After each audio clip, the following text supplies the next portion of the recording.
Good morning everybody. Hello. How's everybody going? I'll do what I did yesterday and I won't start just for a couple of seconds, well 30 seconds or so. We'll leave it a little while just so that people have a chance to actually arrive here, because obviously I don't give a lot of notice for these. In fact, I only decided I would do this yesterday. So how is everybody? I'll have a look at the chat. Jeff says, why the heck is it not starting for me? I don't know, Jeff. Well, I can't really give you advice, can I, if you can't hear or see me? So Adrian 170206 says, morning Sam. Has Jeff managed to get on? Yeah, Jeff says okay, there we go, perfect. Sodor Steam Studios is saying hello to Heritage Railway Productions. Almost a tongue twister there, I don't know why. Map the Dragon, hello Sam, how are you today? Adrian, yes, I'm good, thank you. Hey Mark, good morning, Mod Mark. Notice me, Senpi, says Spring Trapped. There you go. All hail the mighty king of trains, says Lewis. I don't know who you're talking about, Lewis, you can't mean me. Military Nerd, he made it today, hello, well done. Silas Frost says, I like Clive. Yes, I do too. Nice paint job, says Zach. I assume you mean the ugly tank engine here with its red nose. Yes, you're not wrong. It is a good paint job. What's up, Dark? Says Steam of the Steam Train. Hi Sam, love your video, says Matt the Mike. Well, already we've managed to get more viewers than yesterday in total, so well done on that one. That means no pressure for me then, making mistakes and things with this servicing. So let's get started then. Mark says he's already had to hide someone. Behave everybody, come on now. Okay, so yes, I'm going to be starting off with this. Let's get started. This, as you may recognise, is the ugly tank engine. It featured in my Christmas special, and she's up first, and she did a lot of running ever since the last service. Obviously, she was in the Christmas special, and she must have run around the layout hundreds of times. So normally I'd just clean the wheels on an 040 and give it a dab of oil, and that'll do it. But today I thought I would try and do more of a thorough job with her. So first of all, I'm going to get the body off. Obviously, there's no screw on the base of this, so I'm just going to very carefully leave the body off, and hopefully that'll do it. Being very careful, of course, not to spoil the beautiful paint job on this model. So very carefully I'm just going to try and get this body off. Oh, there we go. And there we go, there's the body in isolation. As you can see, it's ruined on the inside as well as on the outside. Okay, so what I think I'll do first is I'm just going to take the motor out if possible. I don't know whether sometimes you get these and they've been botched a bit and the motors have been glued in. But assuming this one hasn't, I'm going to take it out and make sure that everything's defluffed on the inside. So this weight here looks a bit loose, but I'll leave it in there. So there's this little wiry thing that holds the motor in. Quite simple. Put that somewhere where I won't lose it, and hopefully the motor will just lift out now in all its motory glory. There we go. No wires or anything to worry about, which is quite nice. The pickups of the locos literally sit right against the motor contacts, which is quite cool. You've got to keep them clean, I suppose, but it's not a big deal to do that. Okay, so I need to release this motor mount now, and to do that I believe there's a screw on the back. I have had a few of these 040s apart in the past. I just don't know whether I've done that with this one or not. But we'll see what kind of a mess this is in, because as I said, it's done a lot of running, and yes, it didn't get much of a rest over that Christmas month. Okay, let's see if this is loose to come out now. It does feel loose, but it isn't moving. That's odd. Wonder why that is.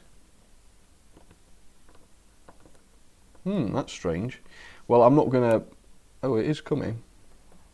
I wonder if it's just lugged in some way. Or it could, I suppose, it could have a bit of adhesive on the bottom, couldn't it?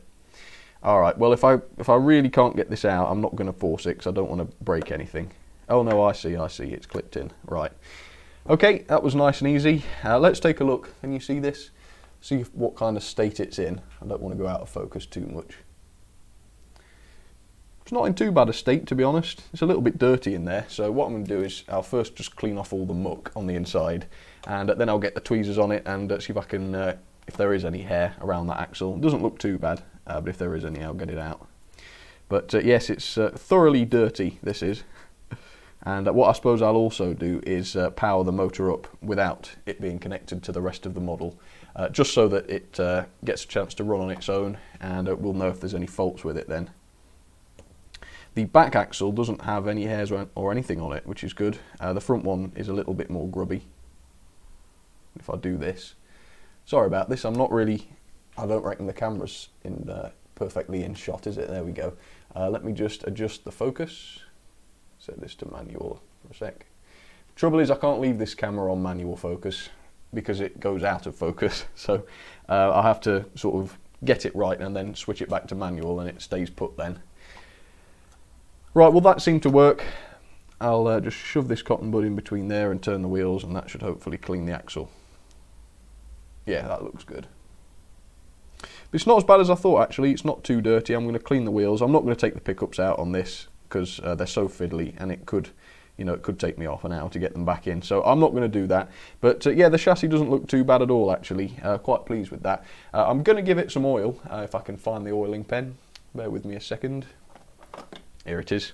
A little bit of oil on the inside, that way I haven't got to try and squeeze oil past the pickups and things on the outside when the motor's back in place. So that's fine. I'll oil the rods and things later on. I don't think I'll be taking the rods off to clean them because I don't think that's necessary. Okay, let's see how the motor's doing then. First of all, yeah, it feels pretty free running. I'm not going to oil this end because I don't want to get any oil on the brushes, but we'll oil this back end. And of course I'll oil the worm once that's back in. Okay, so let's give this motor a little test run then if possible. Let's grab the crocodile leads, and I'm going to get splashed with oil here, aren't I? Most likely. But never mind. Don't ever wear your best clothes doing this. Yep.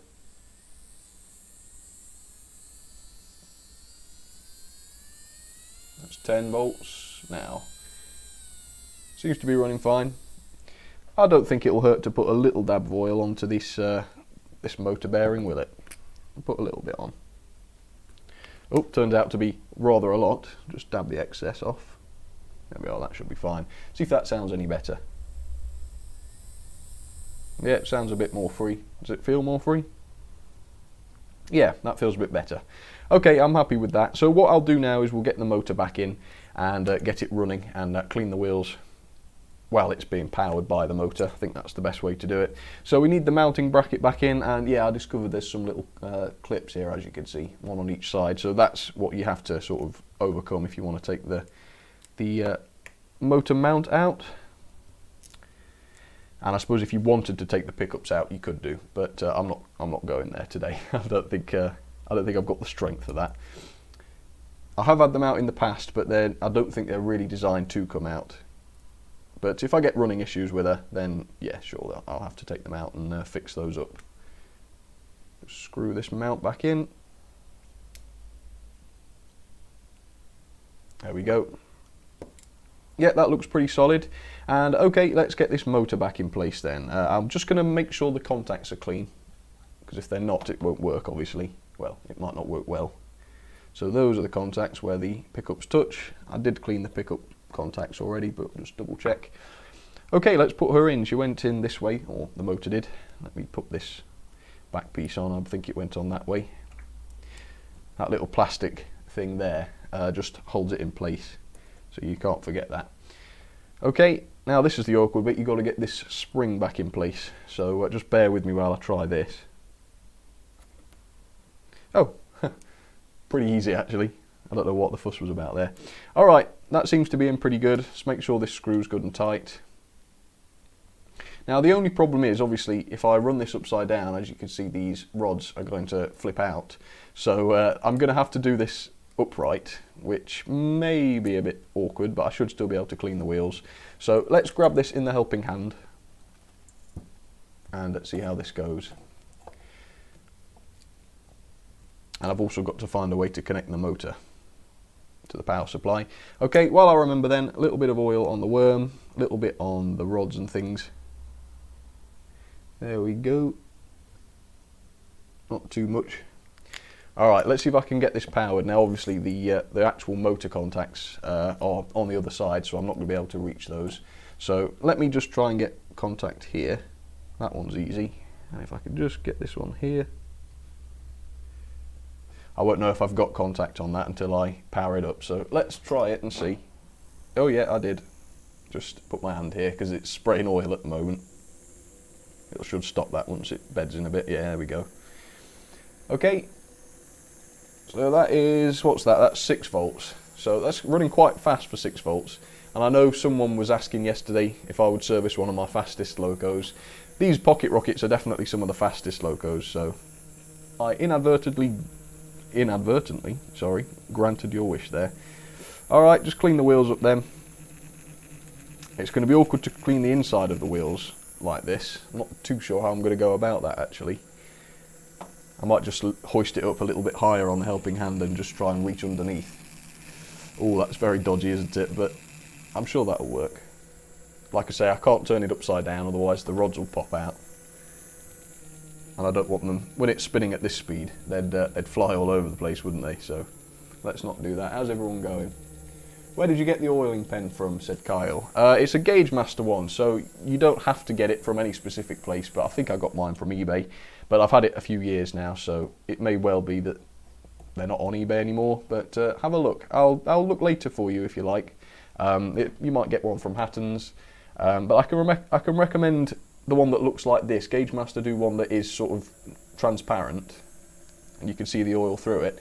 With that one, after it was about a year old, I was just squeezing oil out of it and it shattered. The actual thing just broke and oil went everywhere, so I can't recommend that one unless you don't want to refill it. It didn't last a lot longer after I refilled it for some reason. Either that or just don't squeeze it too hard. Yeah, that seems to work. So all I'm doing now is I'm just cleaning the inside of the wheels where the pickups touch them. And in many ways that's more important than the actual surface of the wheels being clean. And what I'll also do is I'll apply power directly to the wheels, and that will tell us whether or not the pickups are actually working. And if they're not, I'm going to have to get them out maybe and clean them up, but I don't think there'll be an issue. Okay, bit of dirt on there, so I think that was worth doing. Okay, before I put the body on then, let's take these crocodile leads off and let's power the wheels directly and just double check. So these two are working and those two are working. So pickups are thumbs up, the pickups are running fine. So let's get the body back onto this thing then. And of course you've got to be careful getting the body on, because again, if these rods come out, you'll have to take the body off and do it again. And it is a pain in the neck because they do have a knack of jumping out. It really is annoying, but you'll see. Hopefully it won't happen to me here. Obviously this body is all warped, so it's even more difficult with this one. Right, so the rods are in place. Let's put that down. There we go. Back together. Okay, let's take it to the track then, and we'll do a little bit of a test, see how that runs. I can show you the track. There we go. And obviously she's never going to be a superb runner because she's been very well used by both me and the previous owner. She was in quite a mess when I got her as well. But that looks pretty good to me. I'm more than happy with that. That's pretty good and smooth for an 040, isn't it? Oh, she even got over the express point without cutting out completely. Oh, that's not bad at all. I think she's definitely benefited from that. Okay, so bear with me then for 2 minutes. I'm just going to fill this out in the book and find out which one is next, and I'll talk to you again in just a sec.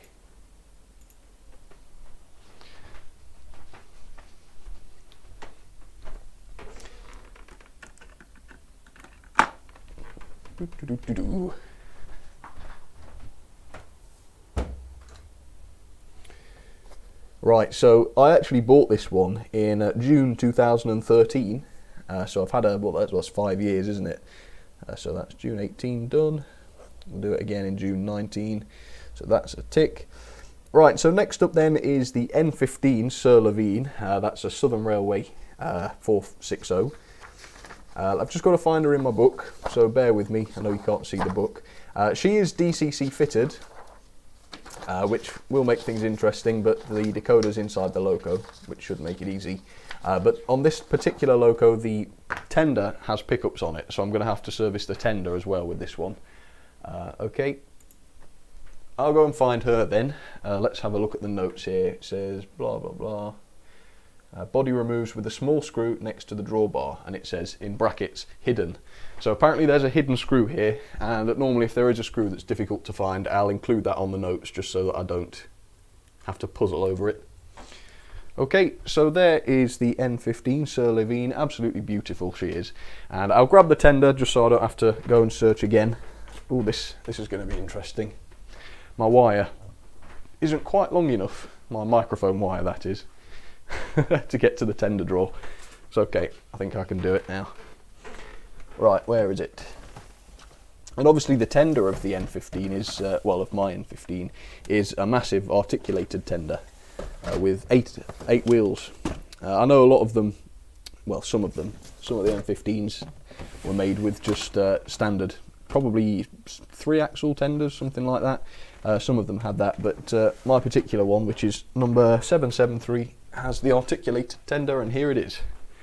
As you can see, a really massive thing as far as tenders go. So I will have to sort of do up the tender as well at some point, but let's start with the loco. Now the body on this loco is particularly fragile. There's an awful lot of separately fitted detail going on with it, which I don't want to sort of disturb.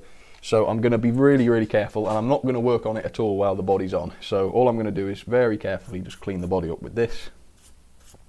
And once that's done, I'm going to work on getting the body off. And then I will access the pickups and everything, just so that I'm not having to mess around with it while the body's attached. Okay, so very carefully I'm going to get this bit of insulation on. People are asking what this insulation is. It's actually literally insulation from pipes and things. It's not a special loco cradle or anything like that. It really is just a piece of insulation. Right, so apparently there is a hidden screw, and yes there is. You can see it just under there. Can you see it there? Well, I'll undo it again in a second. And I believe there'll be a screw at the front as well. So I think I'll start by taking off the front bogie, just so that that's out of the way. Now, I could be wrong, it might even be just literally the screw at the front, at the back, sorry. I wonder if that's the case. I'll try just undoing this one at the back first, and that might be all that's needed. So just to be safe, I'm going to take off this drawbar so that it's not in the way. Obviously I can't take it off the model completely because it's wired, ready to take the tender pickups. I just need to attract it with this magnet if I can. Yep. Right, and now we should have good access, yeah, to that little screw at the back there. It's quite a weird place to have a screw really, isn't it? Okay, there we go, that's the screw, put that somewhere safe. Right, so now we have to find out whether it's loose or not. Or potentially this is this front screw here might actually be holding the body on, and it feels as though that's true, so I'm going to give this a try. I might be wrong. If this releases the cylinders, which it seems to have, yeah, you can see that, so I reckon that screw is just for the cylinders. So I reckon I'm going to put that back on so that I don't have the cylinders drop off, and I'm just going to press on and try and get the body off. Always been awkward, this one. More so probably because there's a DCC decoder crammed inside there. Okay, let's try again. Just got to try and ease it back because there's normally a lug in here. It's even more fun getting the body back on.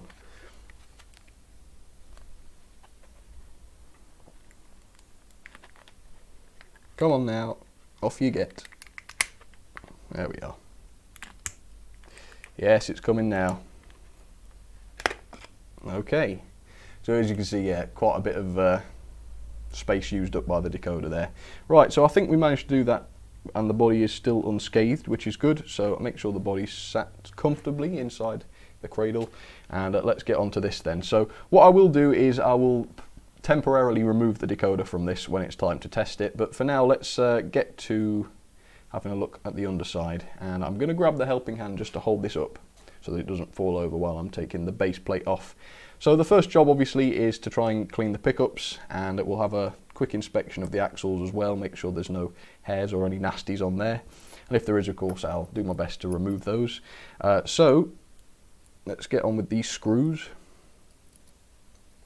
and I'm going to lay these screws out in the order I took them out so that I know which one's at the back and which one's at the front or whatever, you know.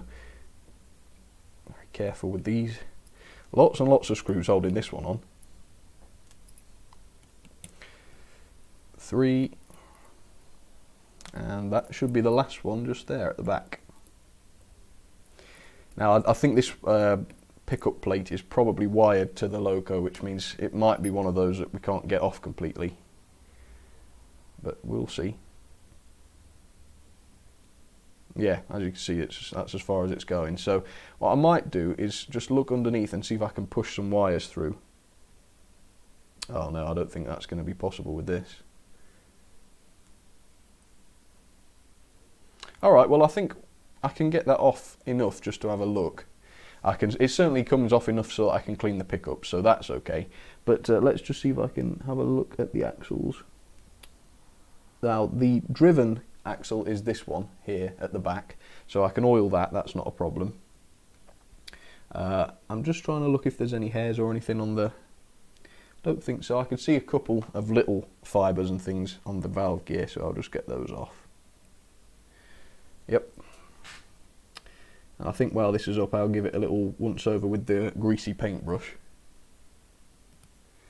And just make sure that there's no dust or anything on it, because it is a little bit hairy, this one.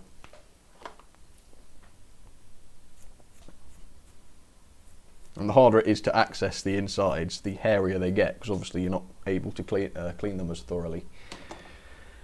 Okay, that looks alright. I'm just going to soak a cotton bud with IPA and just sort of run it inside here and make sure we can soak up some of that oil, because there's quite a bit of excess oil in there, and obviously I'm adding more in a minute, so I don't want it to be just a bath of oil particularly. I wonder if this base plate splits apart. You know what, I'm not going there. I'm not going to go that far today. Okay, well, the axles look pretty good. I can't see any hairs or anything on them, so I'm satisfied that a little bit of oil should do the trick. Okay, so very carefully then, I'm going to clean up these pickups. And I've noticed the pickups at the back aren't springing out very much now that they're not connected to the wheels, so I'm going to just adjust those very slightly. Just bend them out very carefully. Then they'll make better contact with the wheels. Again, you don't want them making too strong a contact on the wheels, otherwise they'll wear away in no time at all. So you want to watch it, but a little more tension I think would have been okay for them. So I'm just cleaning up the pickups now. They actually don't look too bad. They look good and clean to me. Okay, that looks good. I'm just going to oil the axles I can then. So that's the back one sorted. A bit of oil on the gear. Should be able to get into this other one, oh no. Right, so I'll have to oil the other two once the base plate's back on. I'll have to squeeze some of the oil round the sides of the axles. So never mind, I'll do that in a second. Right, I think that's okay then. I'm going to squeeze that back together, make sure all the pickups go into place. And is that sitting down comfortably? Yeah, I think so. Right, so I can screw this back on, and once that's done I'll give a little bit of oil to those other two that I didn't get to. You know, I don't think this is sitting down properly. Let's get this screw back out.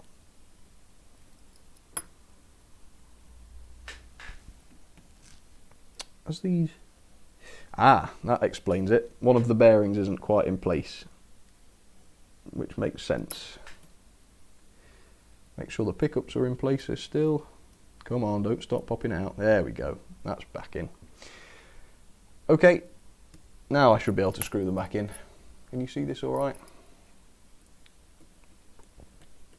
So I'm going to put all these screws in lightly to start with. I'm not going to tighten them. And once they're all in, I'll tighten them together. All right, center screws. There we go. Okay, now I'll go along and tighten them. Not too tight. Yeah, I get a bit nervous servicing this one because it is really fragile. Right, so tiny bit of oil then onto these axles if I can get to them. Yeah, it's getting awkward to get to actually. I think I'm going to leave those then because I don't want to spill oil. I got some on the first axle, but this second one is really quite awkward, and I don't want to crash into the pickups. With the oiling pen, that would not be good. Okay, so I'm just going to give this base plate a little clean once again because it looks a bit greasy. I don't like that because obviously if it's sticky with oil and things, it's going to pick up more and more dirt and hair and things. So just make sure that's clean. and equally make sure none of the cotton bud fibres are sticking to it. Okay, that looks all right to me. Okay, let's have a look at the motor then. I'll probably take the motor out and have a quick look at that. If that's going to be possible, let's have a look. Yeah, I should be able to do that. Or at least we'll expose the gearing. So I think there's a screw at the back here, if you can see this. Just get this unscrewed. And I believe that should release it. So let's see. Yeah, there we go. There are wires here, so I'm going to watch those. Okay, so clean this up on the towel. Let's have a quick look for Mazak rot on this. It's a nice thick piece, except at the back here, as you can see, it's quite thin just here. Let's clean this up. I mean, if it has got Mazak rot, that isn't good, and I can see a bit of sort of crease on it, which isn't great.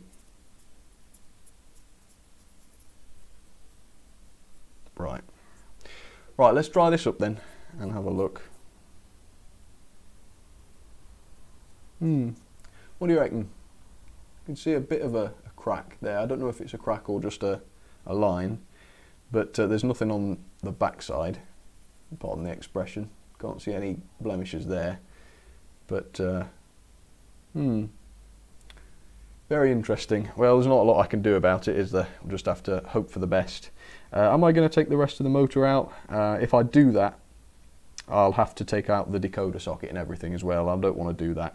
And that's the brush end, so I'm not going to really want to put a lot of oil on there anyway. So I think I'll just put some oil on the worm and be done with it. Let me just de-oil this slightly.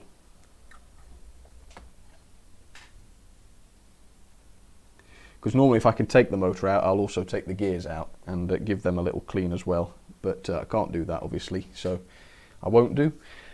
Right, a little oil then, not too much on that one. Right, a little bit on the gears. And I'm just going to make sure all these wires and things aren't touching the other bearing of the motor. Oh, it is a little bit. If we look inside here, there is the black DCC wire touching the bearing, which might cause some friction, so just move that out of the way. There we go, nothing's touching it now. Okay, that looks all right.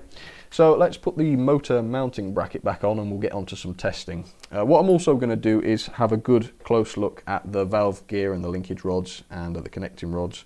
All of that stuff, just to make sure there isn't any bending going on and make sure all the it's all clean basically without any hairs or fluff. So I'll do that as well.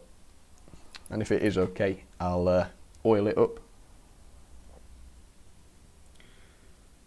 Looks all right. Let me know if you spot any. There's a little bit on this end, an eyelash or something, I don't know. Yeah, that looks all right. Let's just give it a once over with the paintbrush. Very, very lightly. But no, that all looks in order. That looks good to me. So let's get ready with some testing then. I'm going to first of all remove the DCC socket. No, not the socket, the decoder itself. Because the power supply I use has been known to blow decoders in the past. So just to be on the safe side, I just disconnect it. Okay. And I'm not going to put a blanking plate in there, I don't think, because I reckon I can access the motor directly, so that should be okay. I'm just going to turn down the power supply and grab it here. And I might get in the way of the camera here because I've got to connect these crocodile leads directly to the motor, so bear with me.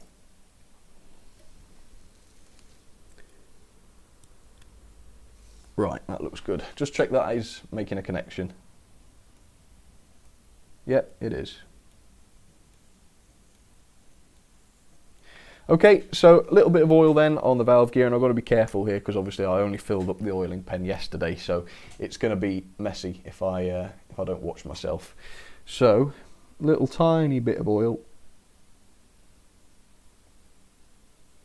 Try not to tip it upright, otherwise the oil might just flow out. So, really minuscule amounts of oil with this one, and if you can see the oil, that's what Hornby say, if you can see the blob of oil, then chances are you've used too much. And I'd agree with that. I mean, sometimes you want plenty of oil on gears and things, but if it's outside like this, don't do it, because it gets everywhere. And of course, if you've got sticky oil all over the model, it just attracts more dirt.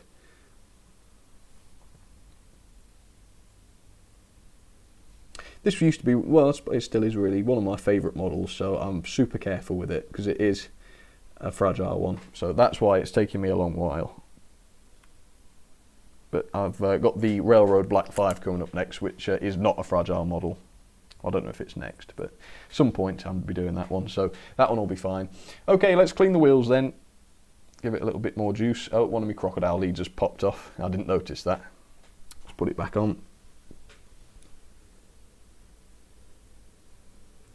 There's only a tiny little bit of copper I'm clipping it to, but hopefully that'll do it. Again, sorry if I got right in the camera there.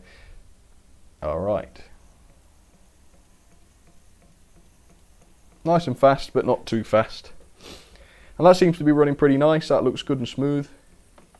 I think everything's back together okay, so let me just clean these wheels. Again, this one shouldn't be too dirty because I don't run it massively often.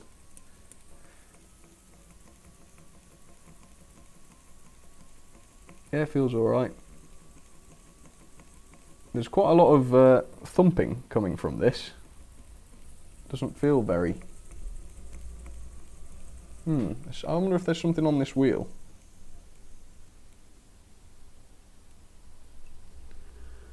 Not too sure. Looks like the flange is slightly damaged on that wheel. Yeah, it is. It's sort of wobbly. That's strange. Yeah, not very good quality actually.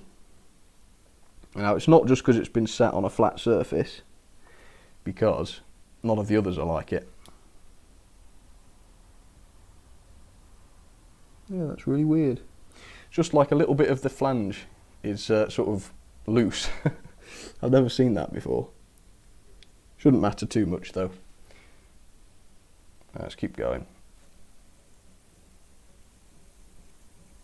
Again, it could have been the material used, because obviously from this era you do get the Mazak rot locos. Bit faster. There we go. The other side. And then I'll go round them again, of course, and do the insides of the wheels where the pickups are.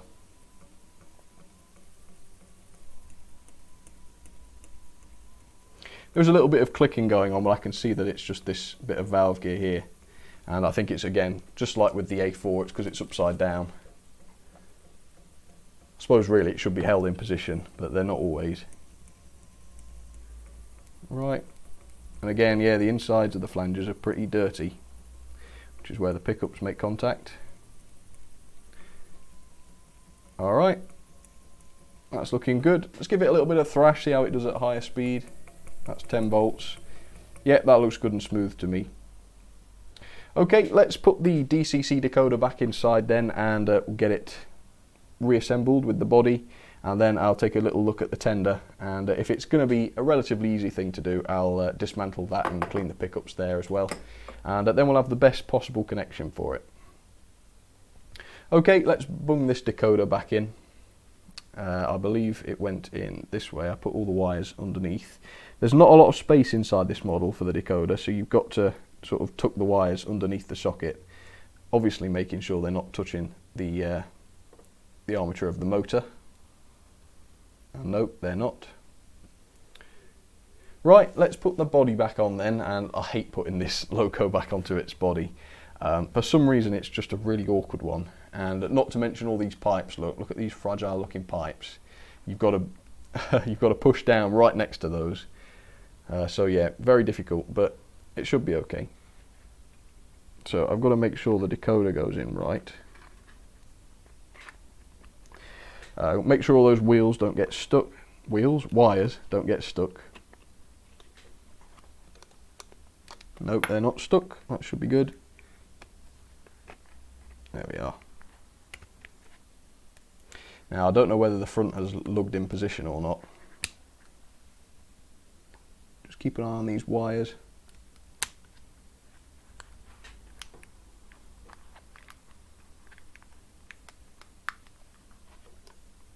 Yeah, that looks like it's in.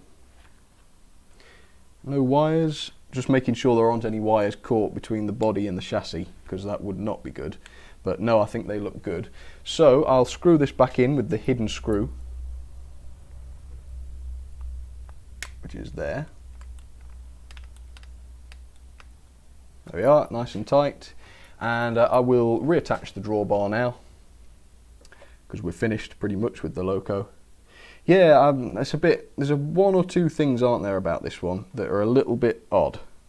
That dodgy flange has concerned me slightly, and I'm sure I can see a little bit of a crack developing on the motor mounting bracket. So we'll just have to keep an eye on that and see what happens. There's not a lot I can do. But yeah, certainly some of this material here, this painted metal chassis here, looks like there are just some slight raising, sort of raised sections, like bubbles almost, behind the paint, which is not a good sign, but again, there's not a lot I can really do about it.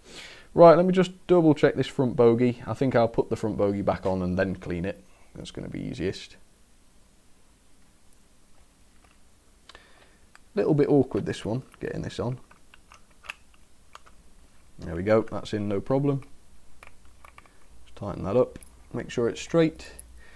Alright, I'll just clean those front bogie wheels then, and we'll get on with it. How's everyone doing? This is an N15, says Mark. Yes, it's an N15. The S15 is quite similar, although mine is in Southern Railway black, so I won't get mixed up with them. But yeah, it does look a little bit like an S15. Same designer, Maunsell. No, actually, yeah, is it Maunsell? Yes, I think so. I forget. What else is being said? They still want to open up a factory in the United States and make simple HO steam locomotives out of cast metal. Who's that then? Sounds good to me. I do like die cast, as long as it doesn't get Mazak rot like some of them do. Front bogie wheels are a little bit grubby on this one for some reason. I think I'll soak another cotton bud and do those again. See if the cotton buds come up clean. Yeah, it's better this time. Right, shall I have a quick look at the tender then? Because obviously the tender's got a lot of wheels on it, and I think they do have pickups going to them. So it would be definitely worth having a look at that. So where is the tender? Here it is. Now the tender shouldn't be dusty or anything because it's been in the cabinet. So I will just give it a quick sort of paintbrush down as a matter of course. And let's take a look then. And oh yeah, this is quite an easy one. The pickups literally just come out of nowhere and touch it. So I'll just clean the wheels and the insides of the wheels, and that should do it. There's no need to dismantle anything here, I don't think. But yeah, as you can see, massive tender with the articulated bogies on it. Quite unusual. There aren't many British locos which had that, but the S15 is another one. Had the same tender, I believe, the same design. Flying Scotsman Production says, see you guys, see ya, have a nice day. Mayo is saying, how is everyone? Well, I'm okay. Hope everybody else is. What's Colorado saying? Seriously, brick quality somehow beat us out. Well, I don't know if there's anything that special about brick quality. We don't have anything model railways related manufactured in Britain, I don't believe anymore. At least not on a big scale. But certainly when we did, when Hornby were made in Britain, their stuff was very good quality. But of course it didn't have the detail that it does today. So of course you wouldn't get stuff dropping off them. So who knows? Who knows if we can just attribute that to China, or whether we can just attribute it to the higher standards and things that we expect. Right, that's the insides of the wheels cleaned, and what I'll do is I'll get the multimeter out and I will check that we're making good connection.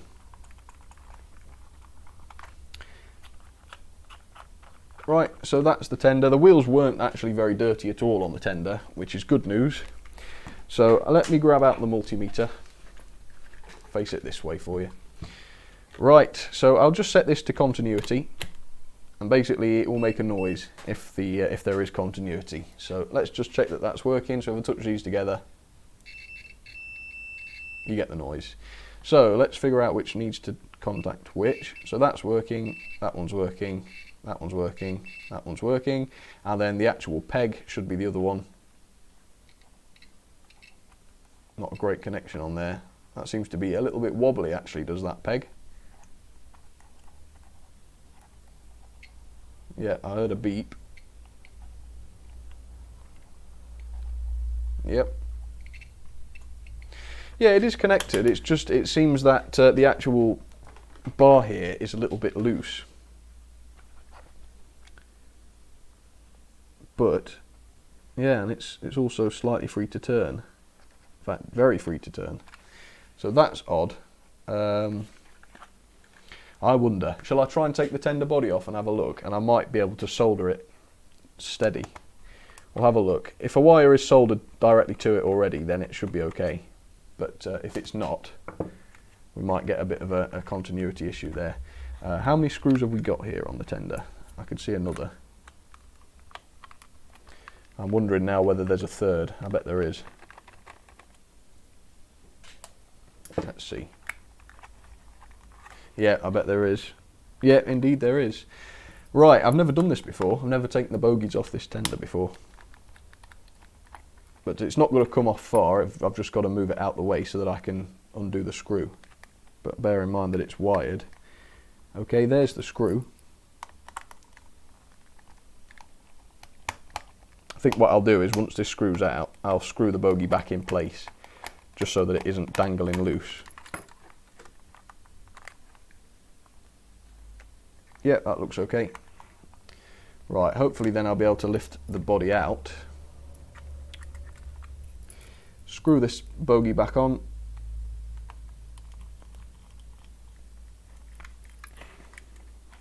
Yeah, that's free to turn. Come on, what's holding it in? I wonder if that screw's got to come out. Yeah. I tried to get away with leaving that screw in, but I don't think that's going to work. So it's got to come out, it looks like. Oh, this is a farce, isn't it? Right, let me grab this magnet, see if it's willing to come out. No, it perhaps needs a little bit more coaxing.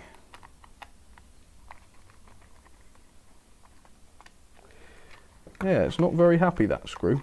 Why isn't that one coming out? I can't just pull on this bogie because it's got wires soldered to it.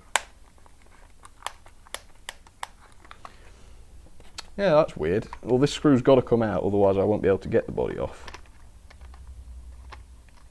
Just trying to lift it out. Oh, it almost came. It almost came. I've got the magnet on the job now. I wonder if I can just pull it up. I've gotten this far, I might as well press on and try and get it out. I wonder if I can just pull this out with the pliers. No, that's not happening. Okay, got it. I grabbed the screw with my pliers and pulled them out. Right, okay. Let's just check that that's free. Yeah, that's free. Okay. So. Right, so effectively, this, you see this? This is what literally connects the loco and tender, and it also powers one half of the pickups. It's connected to this wire here, but I reckon the connection's bad because I can turn it around. Now the problem is I can try and just solder all that together, but there's plastic around it, and so if I do that I'll melt the plastic, obviously. So it's a decision whether to actually try it or not. So I think I'm going to try it because it won't run well without that working properly. So what I've got to do is power up the soldering iron. Now I've got to be careful here because if the power cuts off, the camera will cut off. So let me just jam the battery into the camera just so that it doesn't cut out. Right. So if I plug the soldering iron in here, right, just bear with me a second. I'm just going to unplug this light. And once I plug the soldering iron in, we'll wait for it to heat up. I'll turn the temperature up so that I can make a connection pretty quick. I don't want it to be, so let's set it to 330. Right, so all I'll try and do is just put some solder on it, and hopefully that'll improve the connection. So while I wait for that, how is everybody? Norbert says, hi Cameron, so hi Cameron. I need to build up confidence servicing trains, says LNER 4485. Yeah, it's generally a good idea just to sort of try it. You're not going to want to try it with something like this N15 because it is quite a fragile thing, but try something more basic like the Hornby N15, for example, or just something that, you know, isn't going to break the bank if you did have an accident. And all then I can suggest is just look carefully. Get a good idea of how it works, and obviously just be gentle. Don't do anything that's going to cause damage to it. And if you find that you're having to put pressure on it in order to get something off or get something back on, just leave it and try and, you know, look again, see what the problem is, and don't just use brute force. That would be my advice. Right, just getting some solder then. And let's try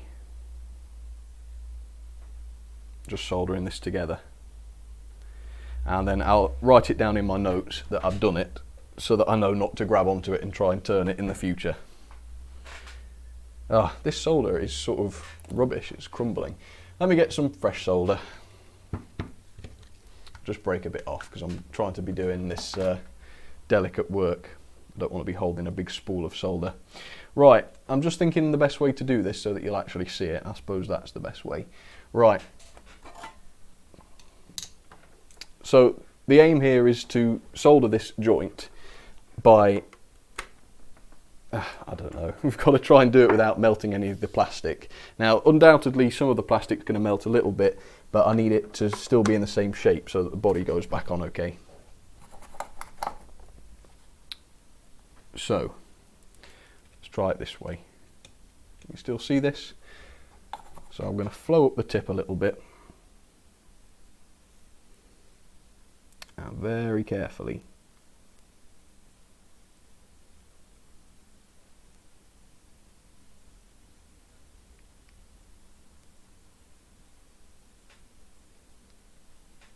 Okay, well it's taken the solder. I'm going to let it cool off now before I touch it again, because I don't want, if it's softened any of the plastic, which it will have done, I don't want to put any pressure on it until it's hardened. Whoa, that is hot. I suppose I should have seen that coming. Right, so let's get the multimeter again and see what the continuity is like now. And if it's better, then we should have done the trick. So let's select continuity again. Right. And I know you might not be able to hear the beep because this microphone doesn't sort of listen for decent distances. The mic's right in front of my face, so you'd literally just get my voice. So which side does this need to be? Hang on, not getting anything at the moment. Okay, we have got a beep.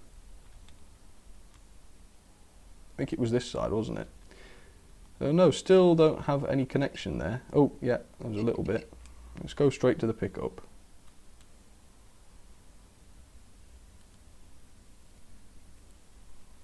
That's strange.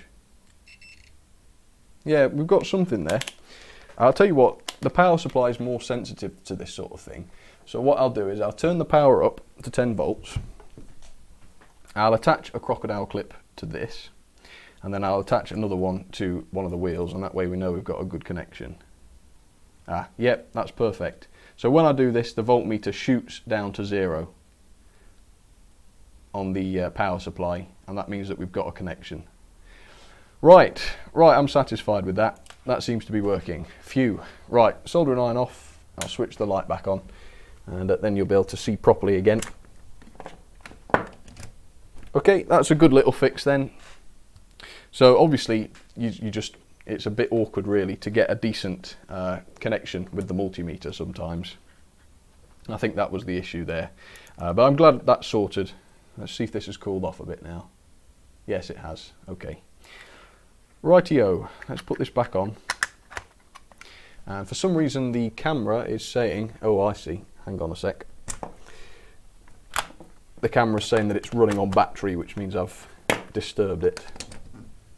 Better? There we go. I don't want the camera to die while I'm doing this. Right, so I'm going to put this back screw back in first. Blimey, this one's taken a long while. I wasn't expecting it to. It's always a bit of a faff when you've got a DCC fitted loco.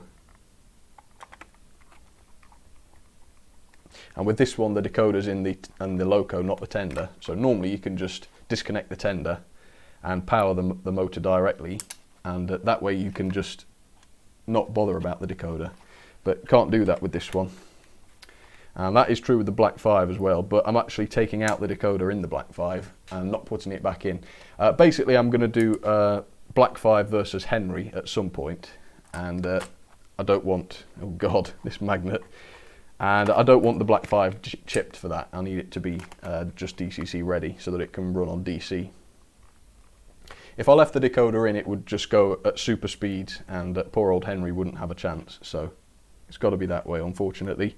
But I don't use it on DCC that much, to be honest, so I might run it a little bit more if it's de-chipped. What's going on here then? Harry's going. Bye Harry. Bon voyage, says Mayo. I would probably make my E2s with medium detail but good die-cast quality. Oh, are we talking about what models you'd make? Yeah, I reckon if a company came out with a brand new retooled E2, that would definitely sell well, because everyone loves the E2, don't they? Right, that is the N15 done and dusted. Let's take that to the track then and see how it runs. Now I'm going to be a little bit naughty and give it a test on DC, so it's going to go fast when I power it up on DC. On the HM2000s, but all we need to know is that it's working on the track. And next time I switch the DCC controllers on, I'll give it a proper test. Okay, so loco first, and then what I'll also do is I will lift the loco up off the track, leaving just the tender touching the rails, and that should tell us whether or not the tender pickups are working as they should be. But first I'm not going to do that. First I'm just going to power the whole thing, and if it moves okay, we should be in business. So let's give it a test. Oops, I think the tender isn't actually on the rails properly. Or is it? Oh, it is now. I reckon the points must have put it back on the track. Okay, so as you can see, even on DCC, running on DC mode, that is pretty good and smooth. So what I'm going to do now is very carefully lift up the loco off the track so that the loco wheels aren't actually conducting. And yes, I powered it up and the wheels are still going round. And that tells me that the tender connection is actually working and power is being picked up from the track by the tender. So that's it, that's very good. Perfect, happy with that one. Okay, I'll put the tender away then, and then I'll have a look and find out what's coming next. So let me just stick these back on their shelves. The loco's got to go back onto the loco shelf, of course, and then the tender's got to go back to tender towers. And I'll just have a quick look over the workbench and make sure there aren't any other screws and things that I forgot to put back, because obviously that one was quite a lengthy dismantling, and I want to know now that there's a screw that's surplus, rather than finding it at the end and wondering which of the locos it came from. So let's just see. No, I haven't got any parts or anything lying around, so everything's gone back together, that's fine. Okay, let's have a quick look at the book. Oops, I didn't actually mean to press that, sorry. Right, let's have another look at the book.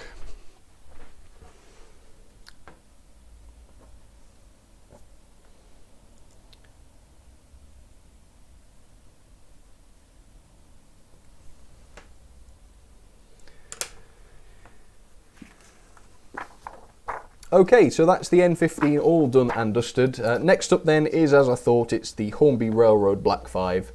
So I'm just going to have a look through my book. I don't know whether it will be under B for black or 5 for 5, so I'm going to have a look at B first.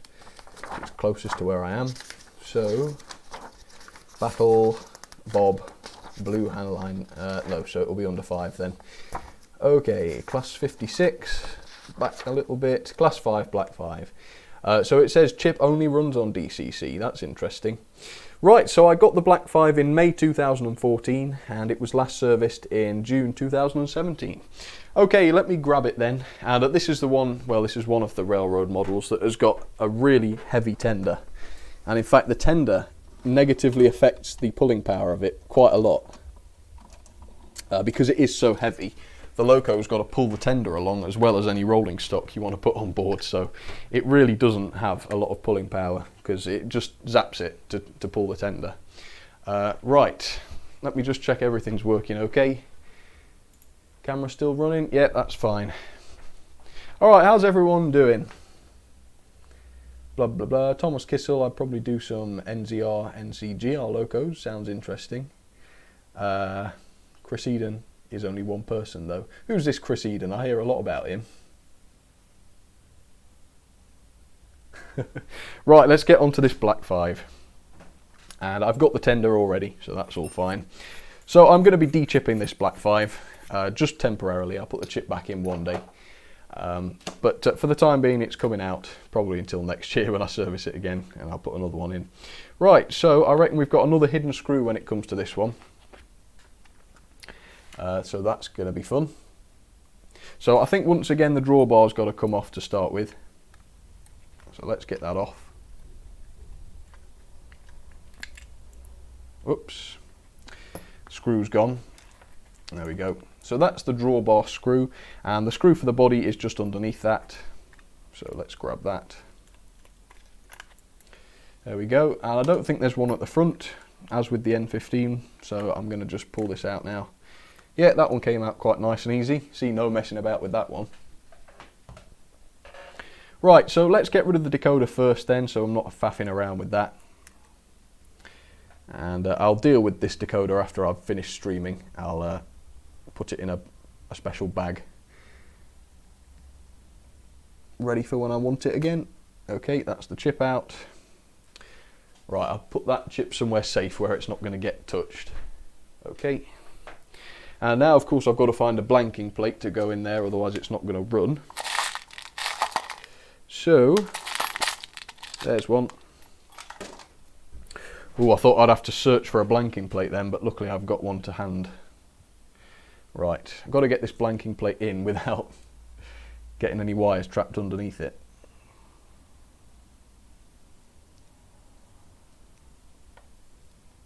Okay, that's in. Right, so same as with the N15 then, I'm going to zoom in. There you go, you see that all right? And I'll just grab this with the helping hand. And the mechanism is really, really similar to the N15 on this. There's not a lot of difference with it. Hang on a second. This helping hand is toppling. There we go, that's better. Okay, yeah, that'll be fine. Okay, so let's try taking the base off then. I think I'll leave the front bogie in for the time being. I don't think that's going to need to come out. So it's 3 screws, it looks like. And I bet this will be very similar to the N15. Grab that one, the one at the back. And let's have a look at the pickups. Let's see how far we can get these out. If it's anything like the last one, not very far. Oh, that's a bit better. Yeah, I can lift that up. I can see there's loads of oil on this front axle, which there shouldn't be. So I'm going to just see if I can't push some of these wires a bit further down. Where do these wires go inside? Right, no, those wires are pretty tight, so unfortunately I'm not going to be able to give them any more slack than that. Okay, well, first of all, I'm just going to clean up that excess oil because there's quite a bit of oil on that axle. And if I clean it off and add fresh, then I think that's the best way to do it. Just lift that out, clean it up underneath, make sure that's good and clean. This one is driven with the centre axle, so it's the centre axle rather than the back one that gets powered. I suppose that's better, it evens things out a little bit. And just having a quick visual inspection, making sure there's no mess on the mechanism or on any of the axles. Just about get a view of all the axles there, so that's fine. While I'm doing that then, let me apply a little bit of fresh oil. Oops, being careful not to bend the pickups, of course. Okay, and let me clean the pickups and then we can put that back on.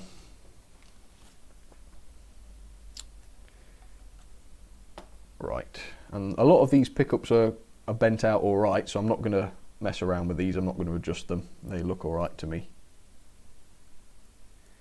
And the pickups aren't coming up with a lot of dirt, which is good. Yes, that is good news indeed. Alright, that looks good. Let's screw this thing back down then. Hopefully this one won't take me long. Right, make sure this time that everything is sitting down okay before I screw them back in. And even the screws have got oil on them actually. So I'm just going to quickly clean the screws.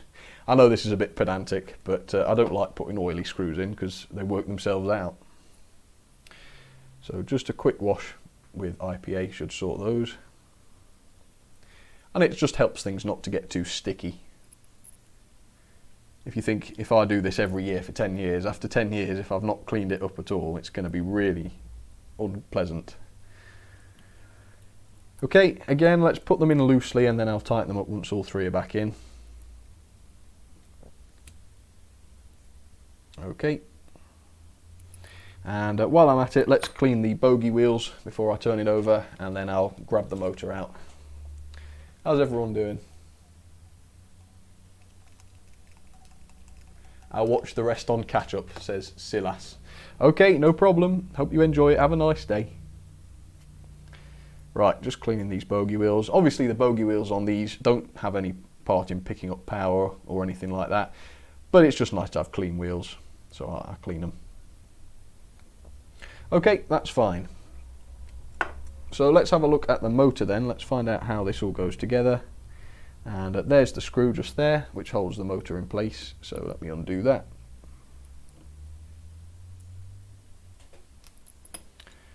There we go, that's the motor mounting bracket. Have a quick look for Mazak rot. This one looks a lot better.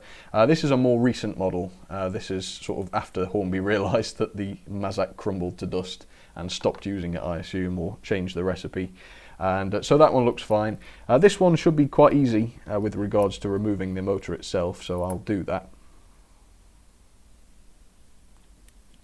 There we go, and that means I can grab these gears and give those a little bit of a clean. And it also means I can do a quick visual check inside the model and make sure there isn't any nasty hair or dust or whatever inside, not so much dust.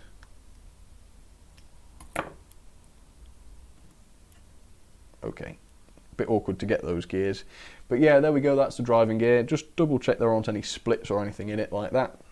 Clean it up so that I can see.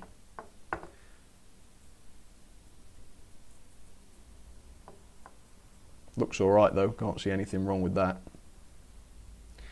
Nope, sometimes you get a hair on them and it looks like a split and it gives you a heart attack, and then you realise it's just a hair and that's fine. Yeah, no, that's fine. That looks absolutely fine. So I'm just going to clean up where that sat. There we go. It's actually pretty clean looking already. That isn't bad at all. So that can go back. A little bit of oil on there. Or quite a lot of oil as it happens. Little oil on the motor. Little tiny bit at the back. In fact, actually, the brushes are at the front of the motor on this one. So I can put more on the back. Okay, soak a bit of that oil up off the front then. Right, let me give this a test run. I'll just test the motor on its own, make sure that it's working okay.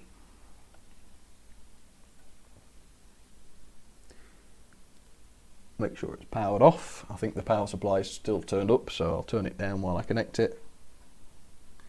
See how the motor runs on its own, shall we? Right, let's see. Just hold it in place so it doesn't shoot away.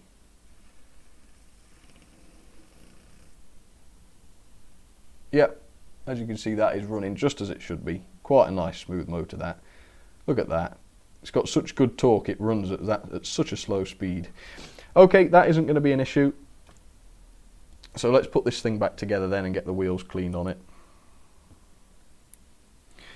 Okay, screw this all back together. Won't tighten anything up until all the mounting things are back in. Make sure there's no wires trapped underneath. No, doesn't look like it.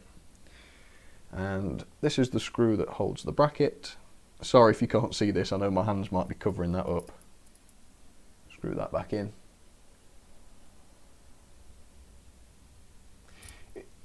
Is it okay to use cotton buds with nail polish remover or cleaning gear mechanism? Yeah, it's okay to use the cotton buds. I would just be aware that they can leave a bit of a sort of residue, can't they? Not a residue, they can leave their fluff behind. It is possible. So just make sure that they're not doing that. Just have a quick visual inspection to make sure that there is nothing left from the cotton buds on the mechanism, and that should be fine. I would personally recommend IPA. You can get loads of IPA in bottles this big. A bottle of IPA this big cost me about £6 from eBay. It's a little bit nicer than nail polish remover. It shouldn't be quite so harsh on the lungs either. So if you want the best stuff, I can highly recommend IPA. It works really well. Okay, I'm quite happy with that, so I'm just going to have a quick look at the valve gear, make sure that everything is hair free. It looks to be. I'm just going to push these and make sure that the pickups are making nice contact with the wheels. Seems to be. I can't see a single hair on the valve gear with these. Oh, yes I can. Tempted fate. Yeah, I think that's it. Got it. Okay. Oh, there's another one here. I definitely shouldn't have said I can't see a single one, because I've seen two now. Right, are we good? Give it a quick brush down. Very, very gently. Of course, the valves and things on this and the rods, they're all quite chunky, so it's not quite as fragile, but it's always worth being careful, isn't it? Okay, hold that still. Give it a little bit of oil. Just a fraction, doesn't need a lot. There we go, a bit there, a bit on this side. Oops. Right, okay, so let's power this thing directly then and clean the wheels, and I'll have a quick look at the tender as well, make sure all those wheels are nice and clean, and then I'll do the same as I did with the N15 and double check that it's working properly on the track as well. Oh, look at that, it's such a good smooth run of this, to say that it's quite a cheap railroad model. Right, turn it up then. There we go. The front bogie is glistening with what is probably oil, so I'll just give that a little bit of a soak. There we go. And let's clean the wheels. Make sure this is looking nice and clean. Again, this one hasn't run an awful lot, I don't think. It does run occasionally, but like I say, because it was DCC fitted, it doesn't see a lot of use particularly. There we go, and the cotton bud is actually squeaking. I don't know if you can hear that, it's vibrating quite a lot, so the wheels are literally squeaky clean.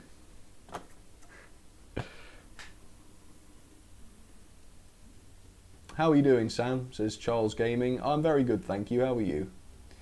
LNER4485 says, I need to buy some tools and equipment for servicing. To be honest, there's not an awful lot you need. The best thing I can say is get a helping hand, get an oiling pen, get some cleaning fluid, and then beyond that, just cotton buds, a screwdriver set, and that's probably all you need. You can get specialist equipment if you like, but for a lot of the time, you don't need it. And certainly I don't use a lot of specialist equipment. But there are certain things that come in handy. I mean, a set of paintbrushes is nice, because they're quite nice for the body. Makeup brushes, I know the chaps at Hatton's, they actually use makeup brushes to dust down their models, and makeup brushes are a little bit less, I don't know, they're a bit less scratchy, let's say, than a paintbrush. So if you want to be super careful with your models, then you can do that. But I find that the paintbrush just gets rid of the dirt more effectively. But you've got to be more careful, of course. But for them, obviously, it's just easier just to give it a dust down with the makeup brush, and then it doesn't matter how harsh you are. Right, let's see if this body goes back on. And as you can see, the body on this one is a lot more spacious, loads more room inside here. So even with the decoder, it was no problem. But it should be even better now. Now there's no decoder. Okay, just make sure this front is lugged in. Yes, it has. Okay, and I can now screw in the the chassis holding screw at the back. And by the way, I did find the missing screw from the Bachmann A4 that I lost. It was actually really easy to find, and I say that because I've just dropped the Black 5 screw. But yeah, it was really easy to find. It was just right behind the computer chair that I sit in for the live shows. So if I'd have looked for a few seconds longer yesterday during the actual stream, I would have found it. Right, I'm having a problem here because the screw for the Black 5 body is not magnetic in any way. I can't get it to stick to the screwdriver, so I'm going to have to put this in by hand and then tighten it. But there we go, that's worked. And I think that's in, or is it? Doesn't feel like it's in properly. There we go, it is now. Don't know what happened there, I just gave it a nudge and there was a click and then it went in a lot more easily. So I don't know what happened.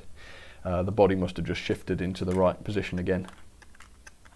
Now I've noticed that the front bogie is being quite, it's not as loose as it should be, let's say. So I'm going to take that out and give it a good clean and make sure that the screw that holds it isn't too tight. And I reckon that'll do it. I tell you what, this coupling screw is being a pain. Just can't seem to get this one in. Come on, let this be the time. There we go.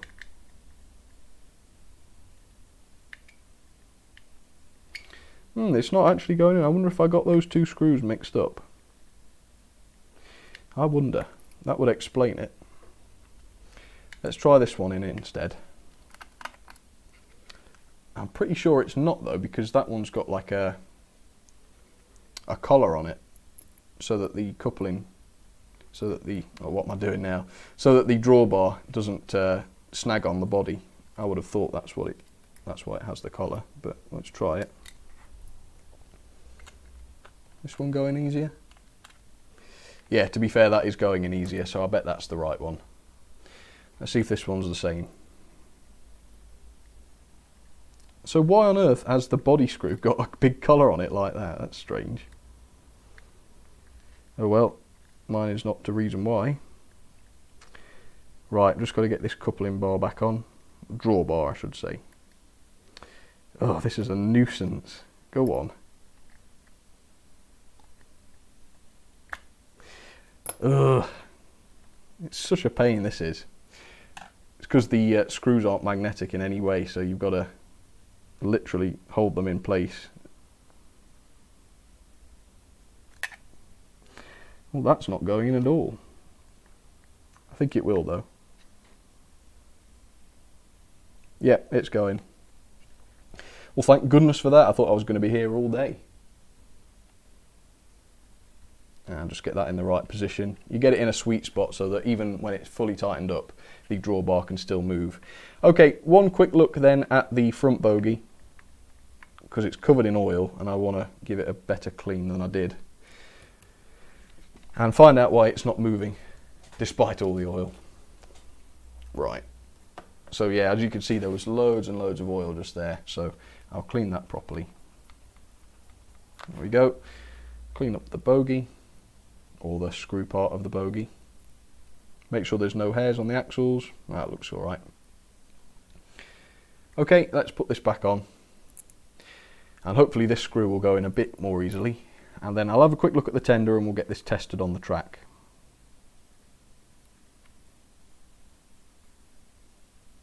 There we go. I got it that time. What's he saying? Use pliers to guide the screw, Sam. Yeah, it's a bit awkward, to be honest.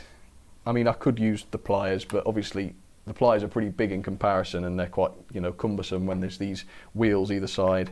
So it's better just to get them in place and then screw it in. Okay, so that's the loco done. Let's have a quick look at the tender, and I'm not going to go taking the tender to bits because I haven't got time really, and I don't think it's been run enough to the point where it's going to be covered in hair and things. Certainly the wheels don't look too bad, so I'm going to give them a little clean. Yeah, not a lot of dirt coming off the wheels. There's a fair little bit, but that's why I do it. And then I'll do a quick continuity test. You can hear it squeaking, very clean. I'll do a quick continuity test, and if that works, then that's good enough for me. Providing, of course, I can get a good connection. I think I'll do it with the power supply this time, because 12 volts will go a little bit easier than whatever the multimeter uses. The downside to that is you won't hear the beep, but I'll tell you if it's working. So what I'll do is clamp one lead onto the drawbar coupling thing, and that's working. So it's this side, so that's working. I don't believe the centre set has pickups, and that's working too. Now I'll just hold this onto the base. Try this one. Not getting anything through that one. I'm not getting anything. Oh yes, I am. Yeah, that's working now. I think I just didn't have a good connection on there. Let's just try that once more, just to be on the safe side. Clip it on this time. Yep. Yep, so it's just, I reckon the centre set doesn't have pickups and the outer set does.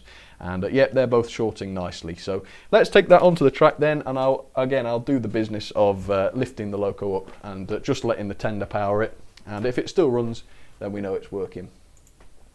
Okay, down to the front then. Let's grab the black 5. I should really make sure that it runs on its own without the tender too, shouldn't I? So let's double check that first. Yep, that works all right. Let's put the tender on then and give it a better test. And I've got a bit of oil on the tender, so I'll just get that off. Right, jam the tender on then. Okay. That sounds really nice and smooth actually. Try it in reverse. Yeah, I can't fault that. That looks good to me. Okay, let's try it with just the tender picking up then.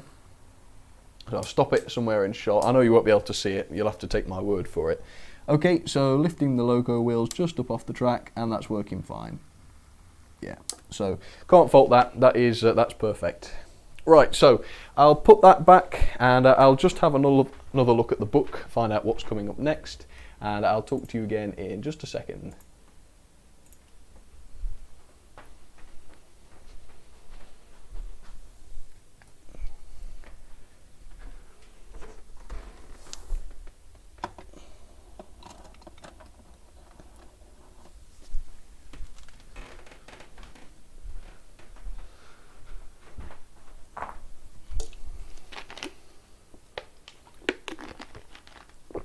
Okay, so that's a tick for the black 5, and as I say, I've had her since 2014, May 2014, and she was last serviced in June last year, so that's June this year.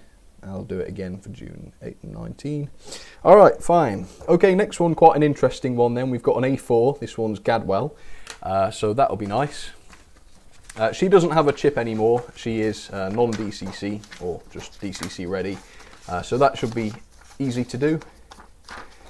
A4, so Nigel Gresley Gadwell. It says no axle access. Okay, that sounds fun. So I might not be able to get to the axles on this one if my notes or anything to go by, but I'll give it a try, see if I can't get in. So this is a Railroad A4. It did come DCC fitted, but it's not anymore. Switch this camera so you can see it. There she is. Zoom out a little bit for this one, I reckon. There we go. Right, so the first A4 that got destroyed. I don't think it was the first in the class, but it was the one that got destroyed. It might have even been the first one to be destroyed, if that's what you meant. So yes, I think that will be what you meant. Alright then, so let me disconnect the loco and tender first of all, and there are wires. So that's awkward. Let's do it from the loco side. So that's quite easy. Magnetic screws this time, that's a nice bonus, isn't it? And let's try and get this plug out without breaking it. Need a better screwdriver. I found that this is the best way to lift the plugs out, if you can get a good purchase on them. There we are. Okay, so move the tender out of the way just so it doesn't get damaged. And let's work on getting the body off then. And there is a screw under here. I'm going to see if I can get it out without removing the front bogie, but I don't think I'm going to be able to. So let's take the front bogie off, and at least that's not going to be flapping around while I'm trying to service her. Okay, whoops. It's got a little washer on it as well, so I don't want to lose that. Okay, that gives good access then to the body screw, so let's get that undone. Perfect. Let's lift the loco out. There we go. Right, well it does say in my notes then that there isn't any easy access to the axles and things, but hopefully I'll be able to get to the pickups at least. So let's see here. Where do the pickups wires go down? If I can find out where the wires come through, I can give them a little push. No, it's not clear. It will be clear once I get this out. Okay, just clamp that in place. Let's have a go then. Let's see if I can't at least get to the pickups. Whoops, I need the right screwdriver, that'd help. Okay, and again I'm going to line the screws up so that I know which one came from where, although I think they might even be the same. They might all be the same. That's 3. Okay, grab that one. Okay, and let's lift this up. And yeah, that is not coming far. Seems to be connected at the back, which makes sense. So what I think I'll do is, I'll just secure this base again with one screw.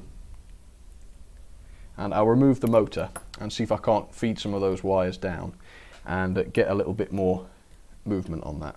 So let's take out this motor mount if I can. And I'll leave the screw with the motor mount if I can get it off. Yep. And I think there should be a screw underneath. Yes, there is. And that gets the rear motor mount. And then the motor should be free to lift off now. Yep, I can see it moving. That's a good sign. Okay. It seems to be stuck to the motor mount, so that's interesting. Let's untape this. Find out what I'm doing with this screw. I think the screw's gone and stuck to the motor. But I could do with finding that. Yeah, well I can leave the bracket on there. Okay, so that is good because look at these wires. We can feed these long wires through now and we should be able to get much better access. I'm just a bit concerned about where that screw's gotten to. I think it's got to be stuck to the motor somewhere. It's stuck to something. Oh no, it's there. Okay, not to worry. And let me remove this gear here and that gear there. Otherwise I'll just flip them upside down and they'll go missing. Okay, now then, if I flip this upside down, if I take this screw back out, I should be able to feed those wires through and defeat what it says in my notes and get access to the axles. Yep, it's coming. Let's feed these through. Give them a push. Obviously I don't want to stress the solder joints here, so I'm being careful. There we are.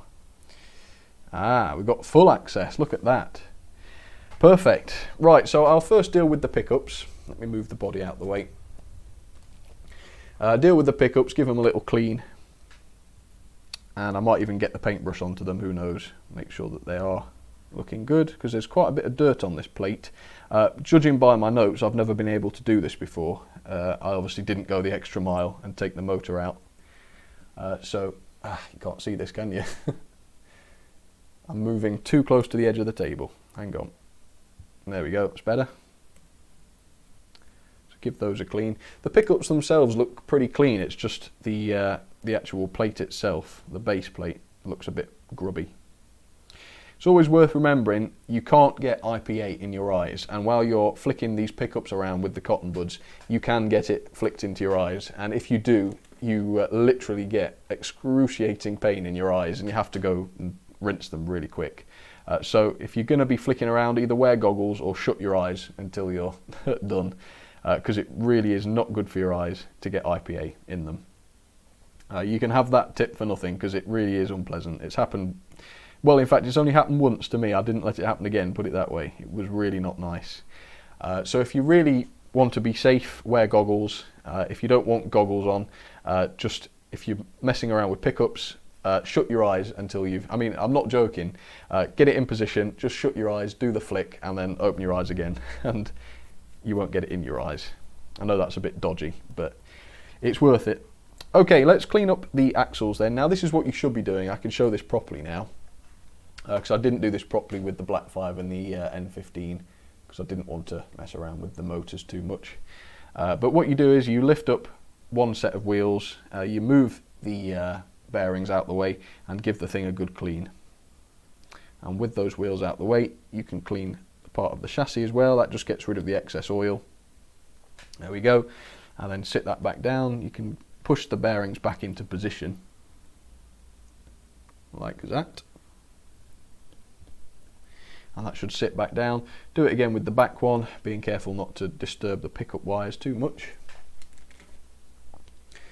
Just get some more IPA on the cotton bud. This one's dirtier for some reason. Underneath.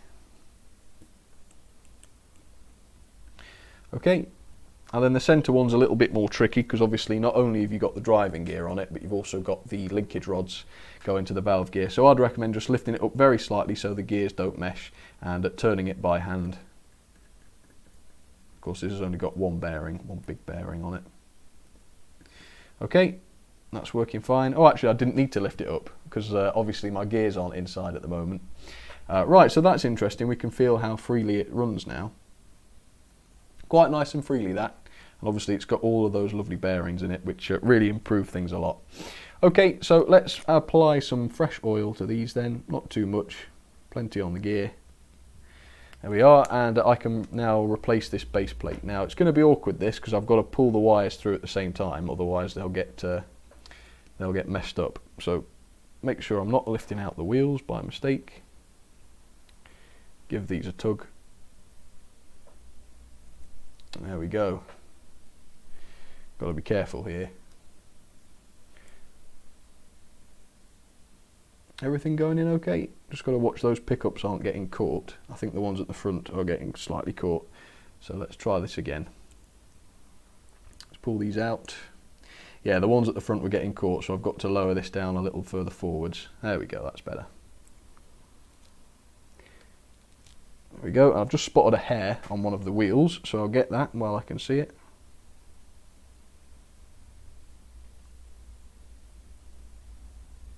Oh, that's a nasty hair. That one stuck around the. There we go.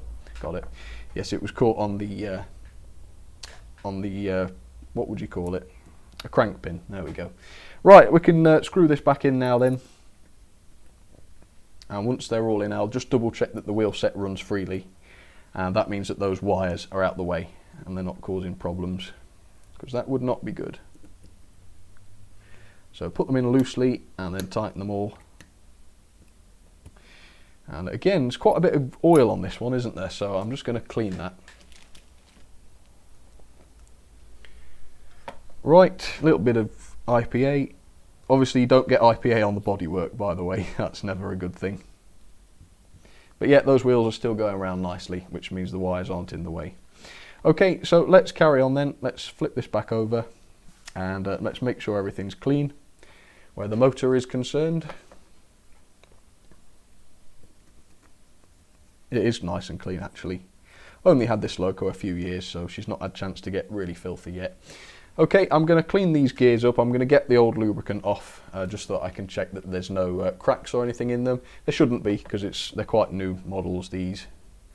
Gadwell's only been out a few years, so shouldn't have cracks in it yet, but you never know. So that gear is fine.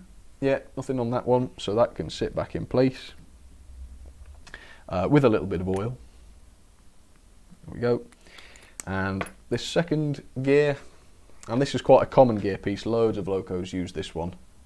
And this is one that has failed a few times. The Stania Class 4 tank, I think it was, had a failed axle. No, not a failed axle, a failed gear. They just split. It was due to the type of lubricant that Hornby used to use, I think. But this one looks fine looking at it. Can't see anything wrong with that. So let's pop that back in place. Again, with a little bit of oil, not too much. And let me give the motor a little bit of oil, just at the front there. Tiny blob at the back. Yeah, that looks good. And shall I test the motor on its own? Yes, I should be able to do that. The motor is quite sticky, but I think that's because it had some tape on it, didn't it? Let's try the motor on its own then, just to see how it goes. Should be okay. Is it that one there? See if that works. Yeah. Give that a spin up. Yeah, that sounded good and happy to me. Okay, we can put this back in then. So, I've got quite a few wires hanging around here now, so I'm going to be careful. Yeah, that needs to sit on there. And once this is all back in place, I'll tape these, well, in fact I can do it now. I can tape these wires back to the top of the motor. And that just keeps them out the way when you put the body back on. Okay, yep, they're nice and out the way. So I'll put this mount back on. Oh, I need to put plenty of oil on the worm drive. There we are. That just keeps everything running smooth. Pop this screw in here. And then of course I've got to go underneath and get that base screw back in that holds the back of the motor mounting bracket. So let's do that now. I'm hoping this screw is going to be magnetic. I think it is. Zoom out a bit. Which hole was it? That one, I think. There we go. Yeah, that's bitten it, that's it. Okay. Let's check this wheel set is locked up. Yeah, it's locked up, so that means the motor's connected. Okay, that looks good to me. So let's turn this over. And oops, my helping hand has ejected one of its helping hands. That's not too good. Put that back in and tighten that up. There we go. Right, let's see if I can power this then. Just have a quick look at the valve gear and things. Make sure we haven't got any fluff. No, that looks absolutely fine. Right, let me just find where I power that motor then, and then I'll get this tested again and get the wheels cleaned. Is that working? Yeah, that's working. So I can oil the valve gear again. There we go. Come on, oil pen. I know you've got oil inside. I can't believe this. He's talking to his oil pen. Okay.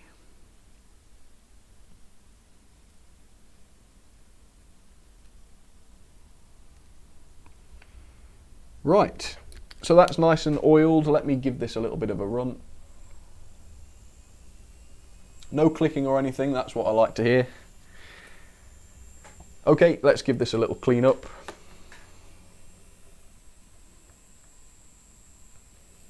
Yeah, not too much dirt coming off these wheels. There's a fair old amount, but not too much. So that's looking good.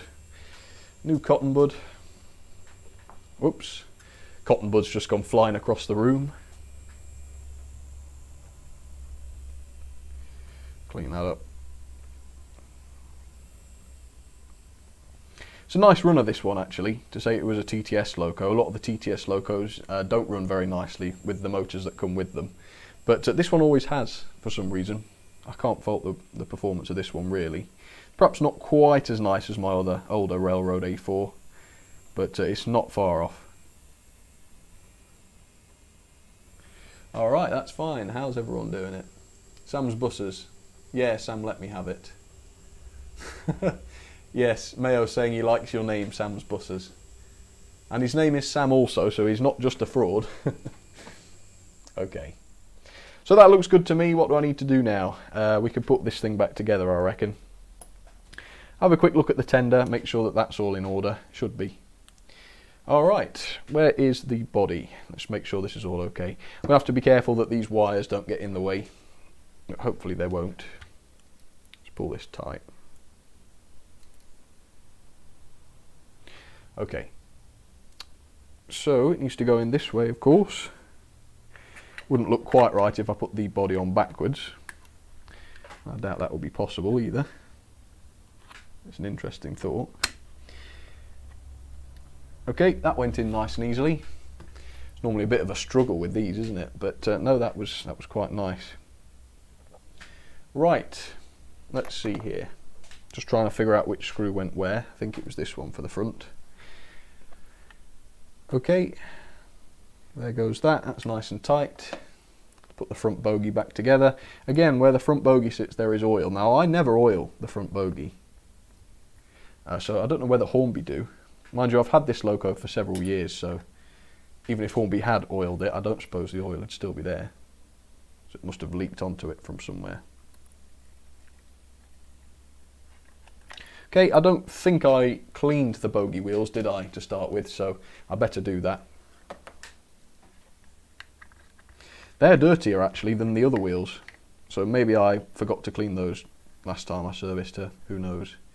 But you often find that if the bogie wheels are taking too much weight, they do get dirty quite quick. But these aren't too bad, they're just, you know, slightly grubby. And of course the rear wheels, the fake truck wheels if you like, I don't think they really touch the track. Well, certainly they don't have dirt on them, but it's worth cleaning them. I might as well do it, and then I know they're clean. Okay, let's reconnect the tender then, and I'll just clean the tender wheels and have a look at the pickups.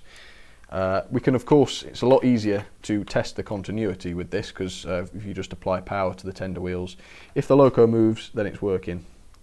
Obviously, if this was still DCC fitted, that would not work. But yeah, I popped the decoder in this one, unfortunately. I caused it to fail. And it was my fault. I accidentally connected it to DC and DCC at the same time, which is not necessary. Well, it's not recommended, let's put it that way. The decoder was rather charred, let's say, blackened. Okay, screw this back together. Make sure these wires are out the way. And let's clean up the tender wheels then. Hopefully you can still see this. Let's pull the tender into view. I have the GWR pannier tank and I'm doing a review too, said Kyle. That sounds good. Sam, please review the Hornby Virgin Trains Pendolino or I will beat you to it. No, that's alright, it's not a race. You can feel free to review whatever you want. I don't have a Pendolino at the moment. I did review the Voyager, which is similar looking of course, but not the same. These tender wheels are a little bit grubby. But we'll do a little test and that will soon tell us if something's not working right. In fact, I should be able to actually clean the pickups with this one. This one should be easy. So let's clean the sides of the wheels. And I will look and see if I can get the base plate off. Should be able to. So there's a screw here. With those older railroad models and with the N15, this isn't going to be possible. You've got to actually open the tenders up. Well, the Black 5 anyway, you've got to open the tender. But this one you don't have to open the tender. I'm just wondering whether the plug's going to be in the way. But if not, we should have no problem getting to the pickups here. I'll be able to take the wheels out and clean the pickups properly. I prefer to do it that way if possible. There we are. Perfect, yes, that has worked. Okay, so I can pop the wheels out and line them up. Look at this. See these pickups on the second set in? Those are not sticking out at all. So I wonder if they didn't quite pop out properly. They seem to be literally stuck to the side of the chassis.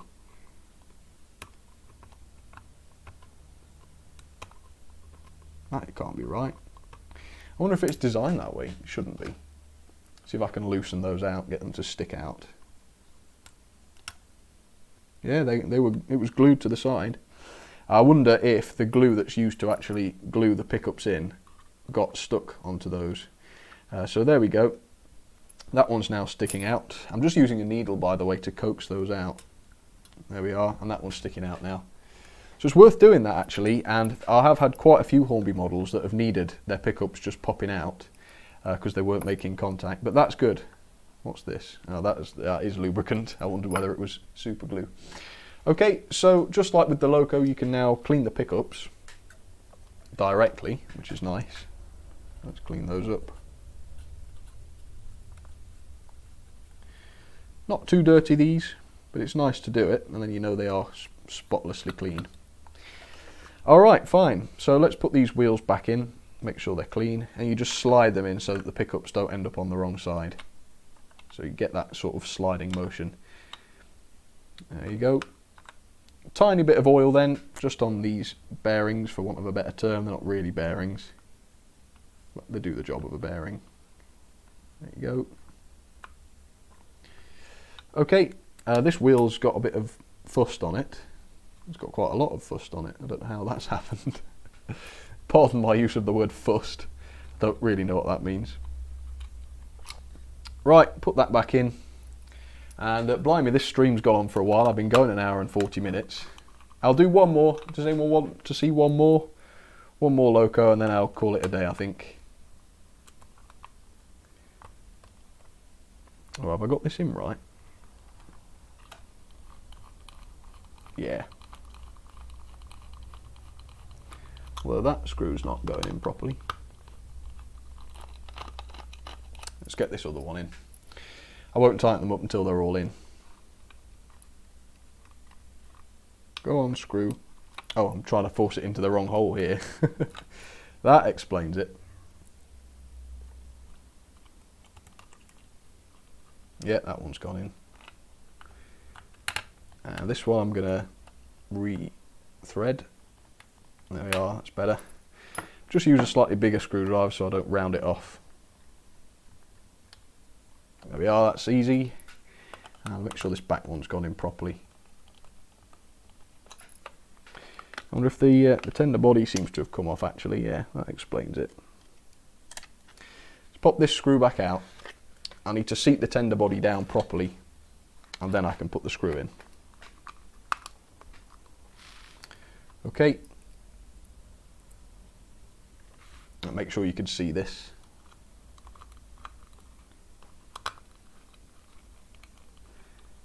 Yep, that's gone in.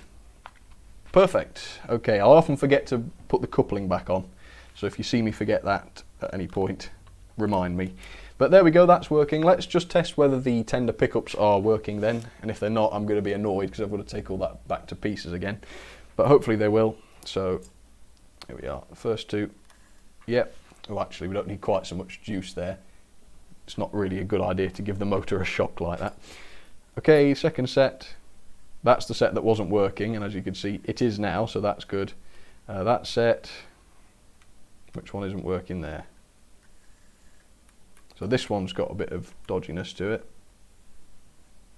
It is pretty much working, but I can see here that when you push the wheel to one side, it doesn't make contact, so I can just bend that out a little.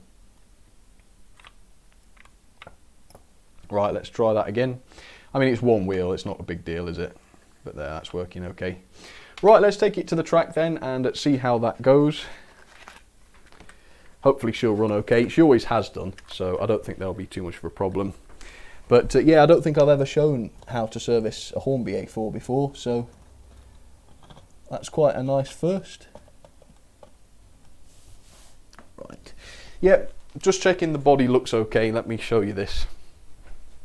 Obviously, if you put it on the track and the body looks like it's slanting or something, then you know you've got it wrong. But I think we're okay. I hate Samsung keyboards on their tablets, says Mark.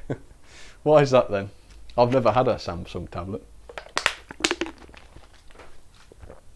Okay, let's get this tested, and then I'll find out what the last loco of today is going to be. Oh yes, that's really nice and smooth. Try it a bit faster. Okay, now we know the tender pickups are working, but let's try the loco on their own. Yeah, that's fine. Okay, perfect. Let me go and put this back where it lives then, and I will find out and reveal which loco is last on the list for today. Rightio. Alright, bear with me 1 second. I'll just go back and sign this one off and let you know what's coming next.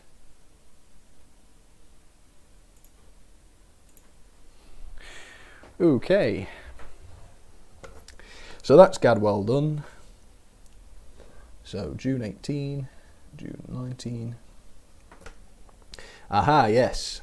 So number 10 for the month, or the last loco today, is going to be one of the Hornby Railroad Schools class locos. Specifically, it is Cheltenham. These are quite simple. These don't take a lot of work, really. Just got to find it in my book. Bear with me a sec. LM, Midland, NOP. Keep going. It'll be under S, obviously. P, Q, R. Regional Railways, S, S15. Schools classed. That's Cheltenham. It is Cheltenham I want. Okay, so I got Cheltenham in December 2014. And yeah, so she's had quite a few services. Last done this time last year in June. So let me grab her then. So Cheltenham. I need to try and remember which colour that one is. Cheltenham. That's Dover. Aha. So Cheltenham is this sort of, I don't know if you'd call it, it's more of a malachite green perhaps. Right, let me just stick this down, switch the camera back for you, and we'll get started on this one. There she is. Lovely colour, isn't it, this one? Yo people, says Blastercaster. Hello Blastercaster, nice to see you. Vulcan says my O4 keeps stalling. Is that a Bachmann O4? I don't know whether those have tender pickups, do they actually? So it might be worth just taking out the loco pickups and giving those a clean, especially if it's only relying on those. Right, let's get this sorted then. Let's flip this over. Now I'm not going to disconnect the loco from the tender because there's no plug on this one, unfortunately. So I'll start by just cleaning the loco wheels. Nice and simple. And I can do most of this service with the body on, and that's preferable because you can't disconnect the tender completely, or you could, but it's a faff. So I'm not gonna do that. I'll do as much as I can with the body still on. Obviously, if you're gonna do some servicing with the body on, that's fine, but just make sure you don't get any IPA or cleaning fluid on the paintwork, because that will ruin it. Luckily, I've never really done that on an expensive model. It's happened once or twice on sort of rolling stock where I've been cleaning the wheels, but luckily never on anything valuable. Okay, let's get this base plate out of the way then. Let's take a look. There we go. Quite simple that.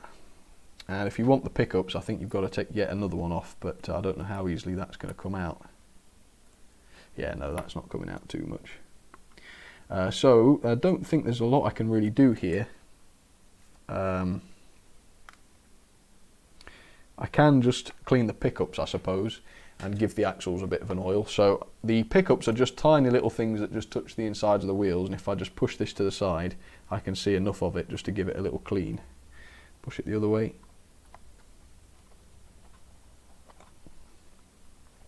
And this is a model that relies quite heavily on the tender pickups because the ones on the loco aren't fantastic. Right, just make sure those are looking good. Yeah, they're looking good. Let's give the driving gear a bit of oil and slip some down for the axle. Get some on this axle as well. There we go. Just mop up the excess there because I'm conscious that there was quite a lot of oil that went into that one. Alright, I think that's all I can do there. Let's just put that back on and I'll get the body off, give it a little bit of oil.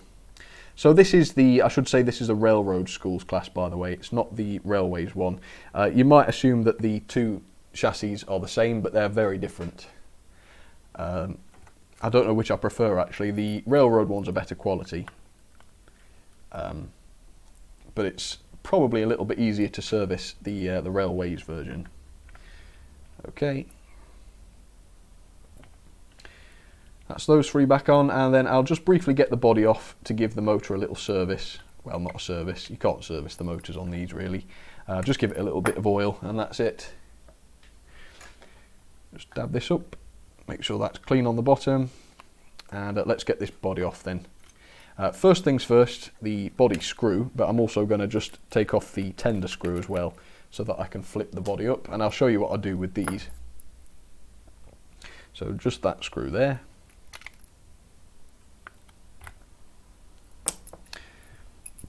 Make sure this is good and tight. Yeah, that looks good.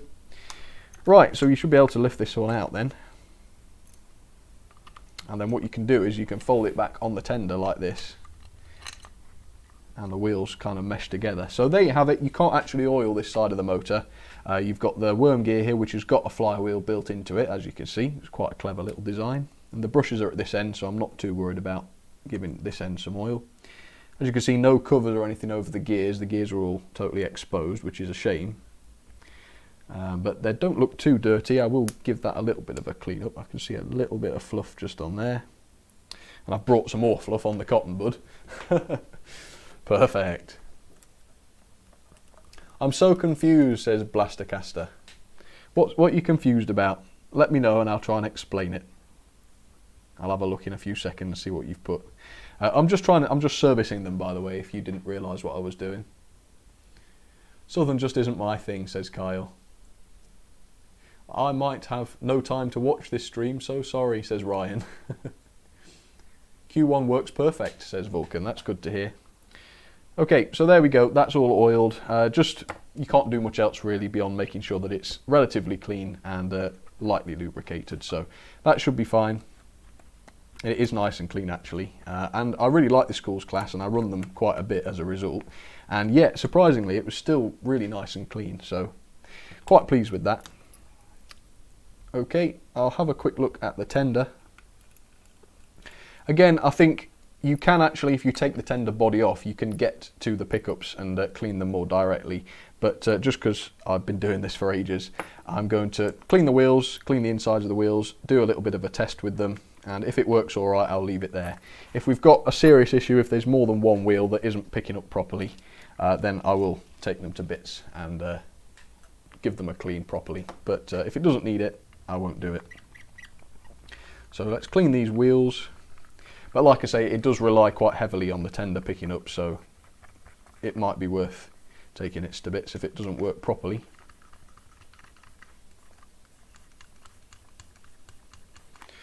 Right, and then when it's time to test, of course, I will oil the linkage, or the rods and things, and clean the wheels. Okay, so that's that done. Let's give the power supply a little bit of power and give it some juice. There we go, not too much. Try these back wheels. So they work. I get a bit too much power there. Give the motor a shock. That's better. Middle set works. End set works. So there's no reason to take that tender to bits. That's working fine. So what I'm going to do then is attach these clips to these back wheels.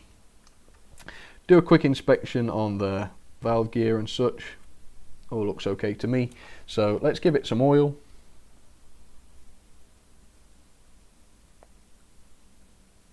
Just a little bit on this one. And of course these have got dirty big traction tyres, as you can see on there. So I'm going to want to give those a clean when the time comes. And just out of interest, just to find out how effective the loco pickups are, we'll give those a little bit of direct power as well after I've cleaned them. And we'll see how that goes. So ramp that up quite fast so that I can actually clean the wheels. As you can hear, well, as you probably can't hear actually, you can't hear a thing from it because it's so nice and quiet and smooth. So say what you like about the railroad range, but this one is a great runner. Not too much dirt on these wheels. Well, I suppose there's a fair old bit on that one though. Look at that. Oh, listen to that squeak. That was the cotton bud, by the way. There's not a rat inside it or something. Traction tyre. Now the traction tyre is going to be dirty, so I'm going to use one cotton bud end per tyre just to get that nice and clean. Oops, don't snag it up. Look at that. Yeah, the traction tyres. That's why I don't like traction tyres, because they just attract so much dirt. Hey Sam, how are you? Says Megahomes97. I'm fine, thank you. How are you? Oops. Well, I might have pulled at the traction tyre a bit there. Just push that back on. Yeah, you've got to be careful not to rip the tyres off with these. I think it's okay. Once I've done this, I'll stop it and just slow it right down and just check that traction tyre's not twisted, but I don't think it is. But yeah, I shouldn't have done that really. I shouldn't be putting too much pressure onto this tyre. But the dirt's still coming up off it. Look at this. Filthy things. And again, this is not a loco that runs every day or anything like that. You know, it runs a couple of times a month perhaps. And it's gotten this bad after just a year. It's pretty crazy. Look, still more coming off it. But I can see that it's clean now. Right, let's just slow that down and have a quick look.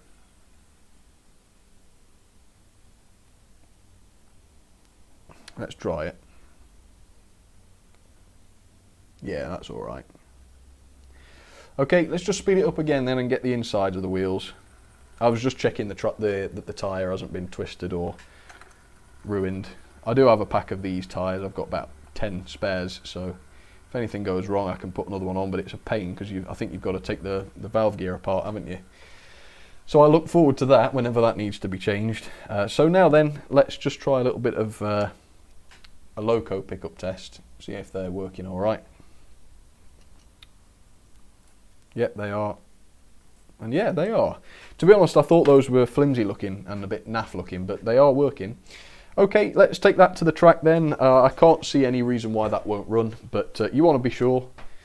So let's set that back down to the front. Let's have a go. Let's pop this on.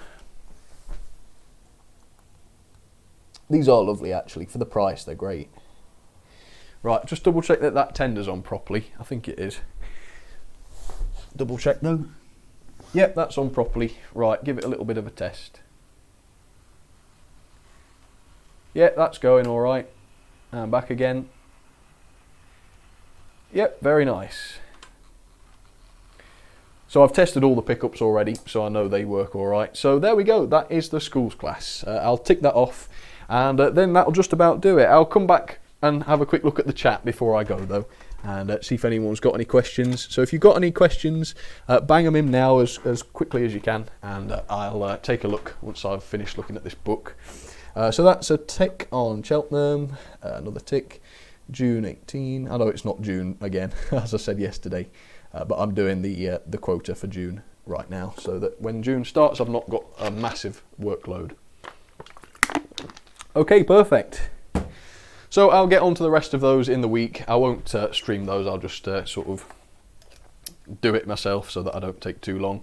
Because it has been 2 hours to do 5 locos, which is a bit, you know, it probably normally take me an hour and a half perhaps to do that, but it's not been taking too long. Alright, let's see. Hey Sam, I'm back, says Sam's Buses. JTorrent7K says, I don't like traction tyres either, Sam, but I found out with my first US loco that they're vital to make sure they don't slip, because the tenders are stiff. None of my other locos can pull it easily.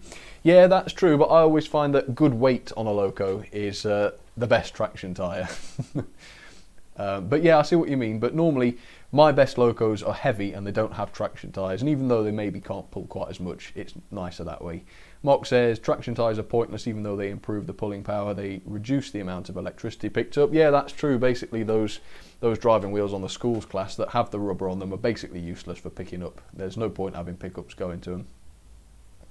Laserjet says, I don't have a question, but I want to say good job on 24,000 subs, my friend. Oh yes, I think it was Mark pointed that out to me yesterday. Thank you very much. I bet you've got 24 by now. You were ahead of me last time I checked. Yeah, thanks for that. That's pretty cool. What have you got planned for the weekend, says Mark. Not too much. Might go out for a walk tomorrow if it's a bit less miserable. I've been up here since 9 o'clock, so I've not really seen what kind of day it is yet, but it's not boiling hot up here, so I assume it's not that warm. But yeah, might go somewhere nice. Obviously it's bank holiday though, so it's going to be busy. Sam's Buses, please do the GWR Class 43. Okay, I'll have a look at that. Can you review the Pico PL42 wheel cleaner? Oh, that sounds fun. I'll have a look at that. Are you part of a model club, says Icklebean? No, I'm not part of a model club, unfortunately. Adam Rushton's going down to Cornwall for his holiday, and he hears that Steam Railway is close by. Oh, that's fantastic. You'll have to go and have a look. Rotten India 1, sorry if I said that wrong, says, so you cleaned it. Can you check if maybe you accidentally blocked the sidewards motion on the wheels? No, I think I just ripped the tyre up off the wheel and caused a ripple.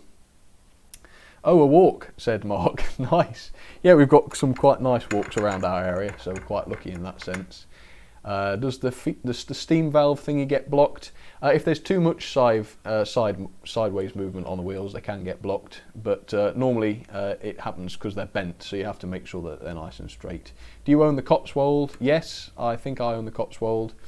Yes, I do. Yeah, that's the D49, isn't it? Oh, Laser's still got 23.4k subs. That's still pretty good. I saw that you're having a bit of a break at the moment though, so no doubt that's probably why. You'll shoot up again for sure next time you start uploading. Sam's Buster says, mind it's £200 on Hattons. Is that the one you suggested? Yeah. Any West Midlands swap meets taking place this weekend? I don't know, Alan. It's probably a bit far for me, but it's worth checking online. Sounds good. I'm looking forward to tomorrow. It's going to be so much fun. Yeah, what are you doing tomorrow then? Are you going somewhere for bank holiday? I guess wherever you go, it's going to be pretty busy. Another pacer, said Sam's Buses. Yeah, another pacer would be good. I'm talking to Blastercaster, Sam. Okay, sounds good. All right, well, thank you, everybody. Hope you enjoyed that. I can do this every month if you like. Do you want me to do this again next month when I've got some more stuff to service? Like I say, I'm going to be servicing more over this week, but I don't want to keep streaming it because it takes too long. And I'll be filming over next week as well, so I don't want to be setting up the stream stuff every day as well. Steam of the Steam Train, what is your favourite American locomotive? Well, I don't know many of them. I guess I like the Big Boy and the Berkshire. They're quite nice.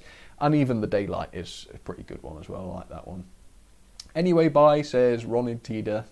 I keep saying your name differently every time.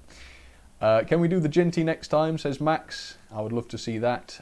Yes, I'll see. I've got quite a few Ginties, so no doubt one of them will be coming up over the next few months. Goodbye, Adam. Maria Dixon. Bye, everyone, says Blastercaster. Kyle's Trains, bye. Only do it when you want to, says Mark. Well, I could do it sort of one weekend every month. That sounds all right. That's not too much. And then if there are people that don't like 2 hours of me streaming, servicing, then they won't get too annoyed, hopefully.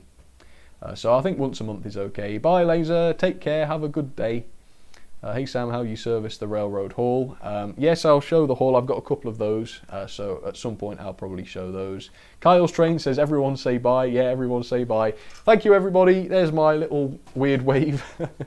And I will see you all very soon. Cheers, everybody.